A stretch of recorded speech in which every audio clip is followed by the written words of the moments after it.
জানেন কি তারাপীঠে মা তারার আগে বামদেবকে কেন ভোগ খাওয়ানো হয়?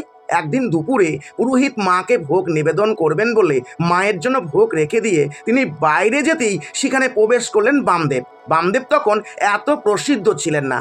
বামদেব মায়ের জন্য সমস্ত ভোগ একসাথে মিশিয়ে সর্বপ্রথম নিজে খেয়েই দেখলেন ঠিকঠাক ভোগ মাখা হয়েছে কিনা, তারপর মাকে খাওয়ালেন। নিজেই আগে জল খেয়ে সে এঁটো গ্লাসের জলই আবার মাকে খাওয়ালেন।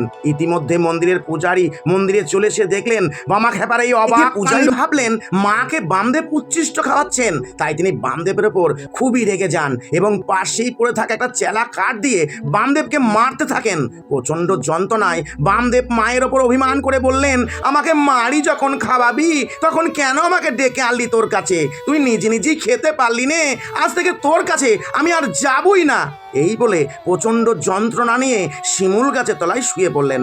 যন্ত্রণায় বামদেব যখন খুবই কষ্ট পাচ্ছেন তখন করুণাময়ী মা বামদেবের গর্ভধারিণী মায়ের রূপ ধারণ করে বামদেবের কাছে এলেন এবং করুণাময়ী মায়ের স্নেহের হাত বামদেবের শরীরে রাখতেই তার সমস্ত যন্ত্রণা এক নিমিষ উপশম হয়ে যায়। এদিকে মায়ের মন্দিরে বামদেব না খাওয়ায় তিনিও ভোগ গ্রহণ করলেন না। তখন মা একটি ছলনার আশ্রয় নিলেন। তিনি নাটোরের রানীমা অন্নদা সুন্দরীকে স্বপ্ন দিয়ে জানালেন, আমার পুত্র বামদেব আজ 3 দিন অভুক্ত, তাই আমিও ভোগ গ্রহণ করছি না।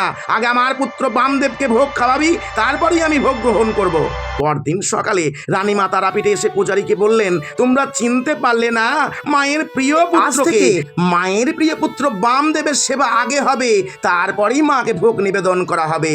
সকলেই বলুন জয় মা তারা, জয় বামদেবের জয়।